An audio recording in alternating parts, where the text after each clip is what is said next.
Please start. Okay, sir. Assalamu alaikum class. My name is Javeria Asghar and roll number 17. अब हमने discuss करना है trends. Trends होते क्या हैं? Trends can be defined as general direction in which something is changing or developing. मतलब ये एक जनरल डायरेक्शन है जिसमें कोई भी चीज किसी भी चीज में चेंजिंग या डेवलपमेंट हो रही होती है. अगर इस करिकुलम की बात करें तो students are being taught today is very different from the teaching methods that were adopted a few decade back. मतलब अगर आज की हम लर्निंग एनवायरनमेंट को देखें तो बहुत डिफरेंट है कुछ सालों पहले अगर देखा जाए तो, क्योंकि इसमें हमने टेक्नोलॉजी को इंट्रोड्यूस करवा दिया है उसकी वजह से.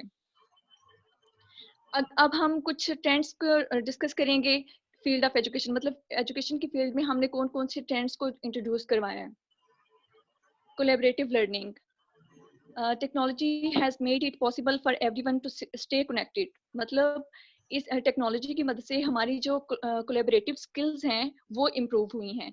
हम टेक्नोलॉजी की मदद से एक दूसरे के साथ कनेक्ट करते हैं, डिस्कस करते हैं और जो हमारा जो क्लासरूम का लर्निंग इन्वायरमेंट है उसमें इम्प्रूवमेंट लेके आते हैं.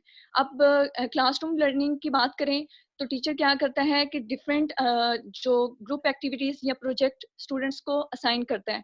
तो स्टूडेंट्स जो होते हैं वो इन प्रोजेक्ट और टास्क को जो होते हैं वो आपस में डिस्कस करते हैं और डिफरेंट टेक्नोलॉजीज को यूज करते हैं और इसको जो होता है अपने टास्क को कंप्लीट करते हैं, जिसकी मदद से उनकी जो कोलैबोरेटिव स्किल्स होती हैं उनमें इम्प्रूवमेंट आती है. Sir next, learning outside the classroom environment. Learning outside the classroom environment mean कि हमारी जो mobile based devices have taken learning outside of the classroom. जैसे कि अभी हमारी बात कर लें कि हम जूम की क्लासेस अटेंड कर रहे हैं. अब सिचुएशन ऐसी है कि हम क्लासरूम में अपनी क्लासेस जो होती हैं वो प्रॉपर नहीं ले सकते, लेकिन हमने उन क्लासरूम की तमाम इंस्ट्रक्शंस को इन डिवाइसेस के थ्रू जो होते हैं वो सेट किया है और इसकी मदद से हम जो होते हैं वो आपस में कनेक्ट हुए हैं और हमारे जो लर्निंग जो प्रोसीजर है उसको कंटिन्यू किया है. तो इससे क्या होता है कि स्टूडेंट को हेल्प मिली है कि वो अपने कोर्स को इन मोबाइल बेस्ड डिवाइसेस की मदद से किसी भी जगह पे बैठ के अपने कोर्स को गो थ्रू कर सकता है और अपनी स्टडी को जो है वो कंटिन्यू रख सकता है. Sir next, interactivity in classroom.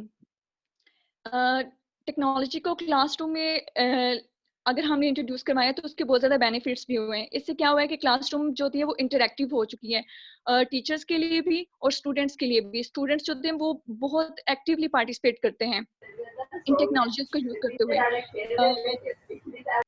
Teachers can assist and guide students. अब टीचर के लिए इस तरह बेनिफिट हुआ है कि वो जो स्टूडेंट्स को जो होमवर्क असाइन किए होते हैं उनको प्रॉपरली असिस्ट कर सकता है क्लासरूम में और हर स्टूडेंट को जो है वो गाइड करता है और उसकी एवेल्युएशन भी जो होती है वो एट द मोमेंट जो होती है वो कंटिन्यू हो रही होती है.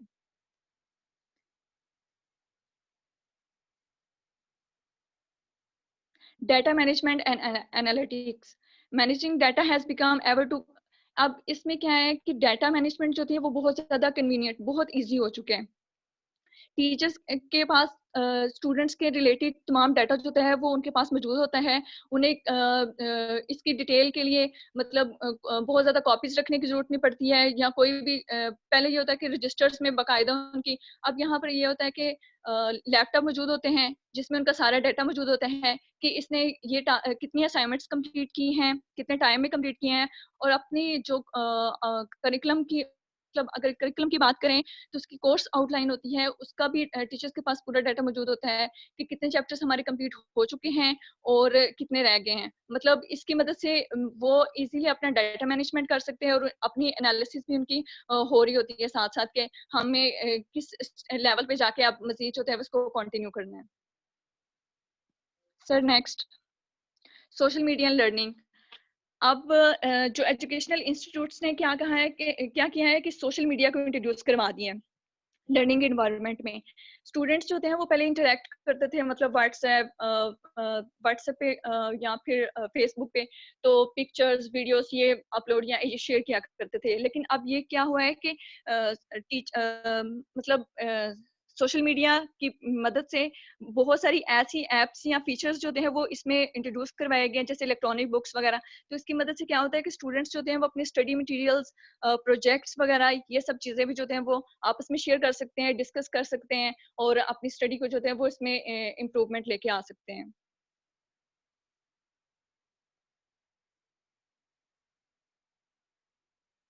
Gamification in education. ये जो गेमिफिकेशन का प्रोसेस होता है क्लासरूम में यूज किया जाता है डिफरेंट फॉर्म्स में। ये टीचर्स जो है वो यूज करते हैं, ये लेटर बोर्ड्स की फॉर्म में, रिवार्ड पॉइंट्स में, बैच और स्टिकर्स की फॉर्म में।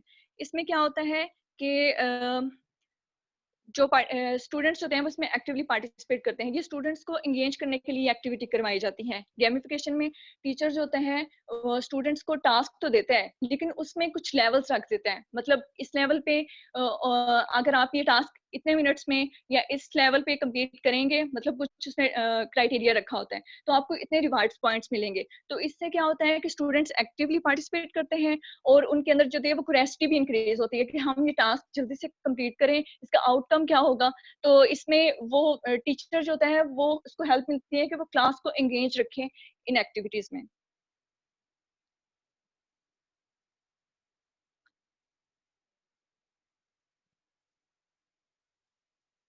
Three D printing, three D printing जो होते हैं वो इसको प्रोटोटाइपिंग भी कहा जाता है।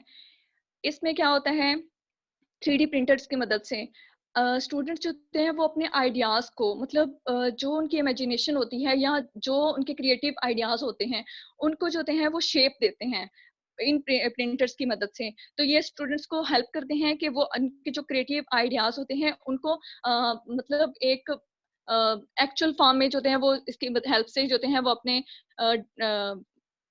टास्क जो होते हैं वो कंप्लीट कर सकते हैं और उनकी जो डिजायर्स होती हैं उनको फुलफिल करने में जो हेल्प मिलती है। वो अपने आइडियाज को, इमेजिनेशंस को जो होते हैं वो इस टेक्नोलॉजी की हेल्प की मदद से, हेल्प से जो होते हैं वो इम्प्रूव कर रहे हैं।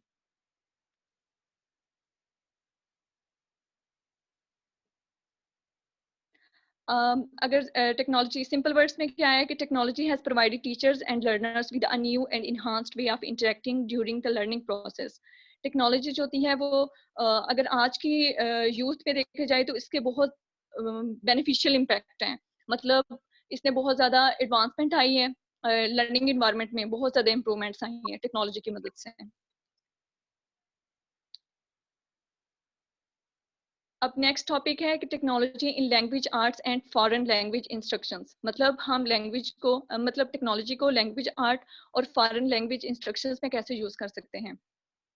हम डिफरेंट हम इंसान चूंकि एक सोशल एनिमल है, तो डिफरेंट हमारे कल्चर से, डिफरेंट लैंग्वेजेस से जो होता है वो हमारा इंटरेक्शन होता है।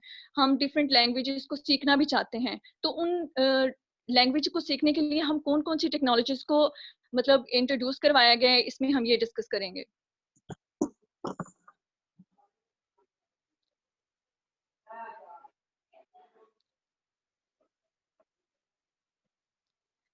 Technology in language arts.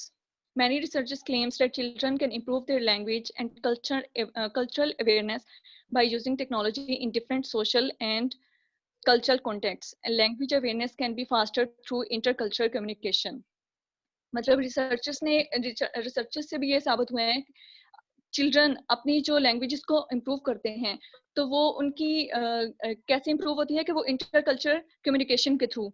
अब कम्युनिकेशन इनकी कैसी होगी कि ये आपस में इंटरेक्शन होगा इनका। अब हम अगर हमने अरेबिक सीखनी है या फिर इंग्लिश लैंग्वेज सीखनी है तो हम दूसरे कंट्रीज में तो नहीं जा सकते ना। अब हमने अपने क्लासरूम इन्वायरमेंट से, हम अपने टीचर से ये सीखेंगे अगर लर्निंग क्लासरूम इन्वायरमेंट की बात की जाए। तो इसमें क्या होगा कि टीचर जो होते हैं वो गाइड करेगा। अब टीचर जो होते हैं डिफरेंट मेथोडोलॉजीज इन टेक्नोलॉजीज को यूज करेगा और स्टूडेंट्स को हेल्प करेगा कि वो इन लैंग्वेजेस को सीख कर सकें।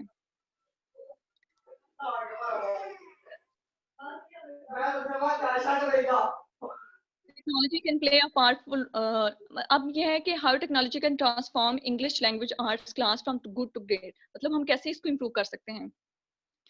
अब टेक्नोलॉजिस्ट ने जो थी वो न्यू अपॉर्चुनिटीज जो थी वो इंट्रोड्यूस करवाई हैं। मतलब टेक्स्ट के थ्रू एंगेज होते हैं, हम एक दूसरे के साथ टेक्स्ट करते हैं।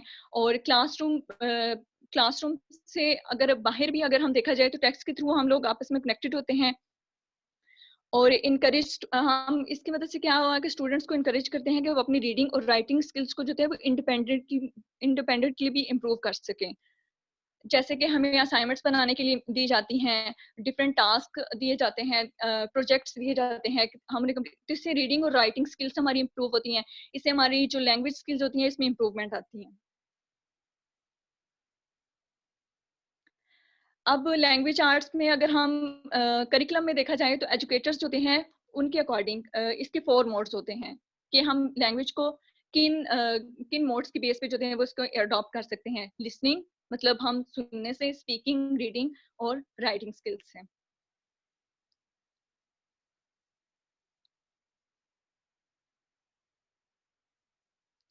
Ways of using technology in language art and foreign languages, मतलब वो कौन से वेज हैं जो कि यूज की जाते हैं लैंग्वेज आर्ट्स में और फॉरेन लैंग्वेजेस में। Many technology based teaching methods and resources effectively engage students and build their skills. Many educators encounter difficulties when using technology in the classroom. अब जो अब डिफरेंट जो होते हैं डिफिकल्टीज भी इसमें आ रही होती हैं, ये इतना इजी वे भी नहीं होता क्योंकि कुछ मल्टीमीडिया एलिमेंट्स टू प्रेजेंटेशंस, मतलब कुछ टीचर्स को जो है वो थोड़ी सी डिफिकल्टी हो रही होती है कि वो मल्टीमीडिया को में कैसे प्रेजेंटेशंस को या टॉपिक्स को कैसे प्रेजेंट करें। अब उसमें क्या होता है कि अगर थोड़ा सा भी उसमें चेंज आते हैं, प्रेजेंटेशंस हो रही है, आप उसमें सिर्फ टेक्स्ट आपने ऐड किए हुए हैं, तो उससे भी स्टूडेंट्स जो होते हैं वो डिसंगेज हो जाते हैं, बोर हो जाते हैं। तो इसके लिए कुछ स्ट्रेटजीज, मतलब कुछ आपने थोड़ी सी इन्हांसमेंट करनी है, कुछ ऐसी चीजें इंट्रोड्यूस करवानी है कि बच्चों को आप एंगेज रख सकें, ताकि वो इन लैंग्वेजेस को या अपनी आर्ट्स मतलब लैंग्वेज स्किल्स को जो है वो इम्प्रूव कर सकें।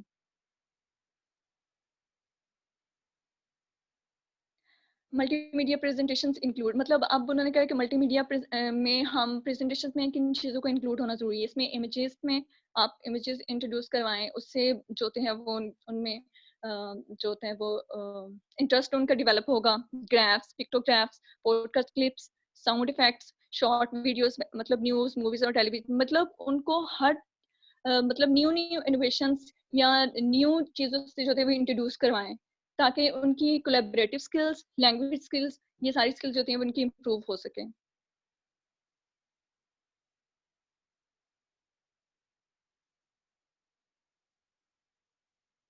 Adoptive content, there are adaptive learning programs that students can access through tablets and smartphones.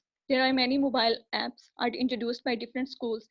अब different schools ने जो थी वो मोबाइल एप्स इंट्रोड्यूस करवा दी हैं, जिसकी मदद से स्टूडेंट्स जो हैं वो अपने जो करिकुलम से रिलेटेड लेसन्स हैं और अपनी पर्सनल डिवाइसेस पर जो है वो इनको डाउनलोड करते हैं। और टीचर का क्या काम होता है कि वो वर्चुअल क्लासरूम, मतलब इन्हीं डिवाइसेस के थ्रू जो है वो वर्चुअल क्लासरूम जो है वो उसको मेंटेन करता है, असाइनमेंट्स को डिलीवर करता है, और अपनी जो उनकी तमाम स्टूडेंट्स के अगर टास्क कंप्लीट हो गए हैं तो उनकी प्रॉपर एवेल्युएशन भी इसी थ्रू जो इसी टेक्नोलॉजी की भी जो टेक्नोलॉजी ने इंट्रोड्यूस करवाई हैं डिवाइसेस, इनके थ्रू जो है वो इजीली कर सकते हैं।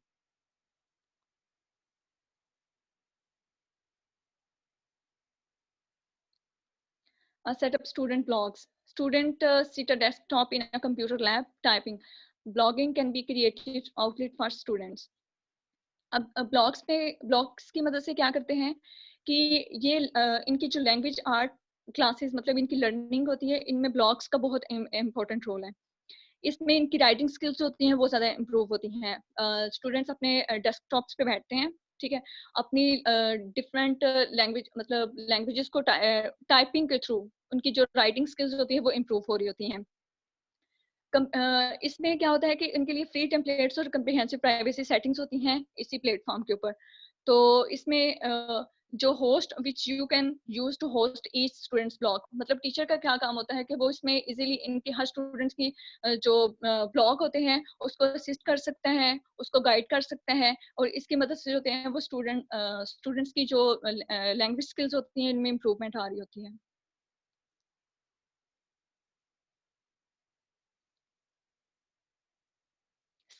स्काइप की मदद से हम डिफरेंट लोगों से हमारा इंटरेक्शन होता है जो आउट ऑफ कंट्रीज हैं, या फिर अपने मुल्क में मतलब डिफरेंट कल्चर के लोगों से हमारा इंटरेक्शन होता है जो कि हम सीखना चाह रहे होते हैं उनकी लैंग्वेजेस, तो वो हम उनसे डायरेक्ट इंटरेक्शन होता है हमारा उनके साथ, तो हम उनकी प्रोनाउंसिएशन उसकी मदद से कुछ सीखते हैं कि वो कैसे मतलब उनकी वर्डिंग या उनका एक्सेंट कैसा है, तो इससे जब वो प्रोनाउंस करते हैं तो उसकी मदद से स्काइप की मदद से हमारे लिए बहुत ईज़ी अप्रोच हो गया है कि हम इज़िली वो अपनी लैंग्वेजेज़ को जो है वो इसमें इम्प्रूवमेंट ला सकते हैं।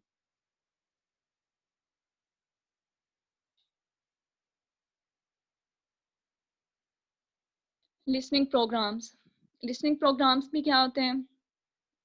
ये ऑडियो प्रोग्राम्स होते हैं जिसमें स्टूडेंट्स जो होते हैं वो सुनते हैं और अपनी जो स्पोकन लैंग्वेजेस को जो होते हैं वो इम्प्रूव करते हैं, मतलब क्लासरूम में टीचर की वॉइस जो होती है वो इतनी क्लियर समहाउ नहीं भी होती है, स्टूडेंट्स कुछ वर्ड्स को पिक नहीं भी कर रहे होते हैं, तो ऑडियो प्रोग्राम्स की मदद से क्या होता है कि स्टूडेंट्स जो होते हैं वो अपने टीचर का जो लेक्चर होता है उसको प्रॉपरली सुनते हैं और फिर ईच मतलब वर्ड वर्ड जो होती हैं वो उसको इजीली मतलब अंडरस्टैंड कर सकते हैं। तो इस लिस्टिंग प्रोग्राम से भी जो होते हैं वो अपनी लैंग्वेज जो स्किल्स होती हैं उनमें इम्प्रूवमेंट ला सकते हैं।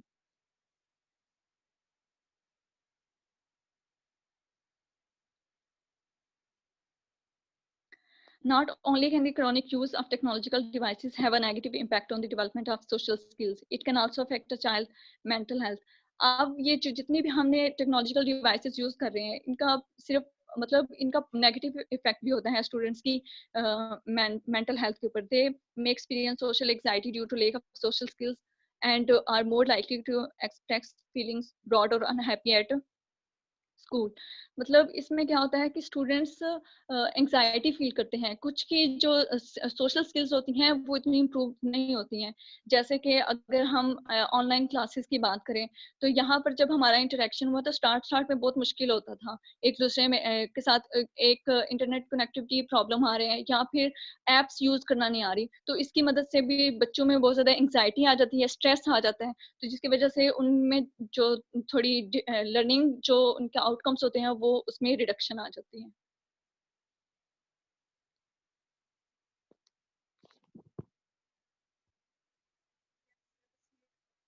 सर ये मेरा टॉपिक है।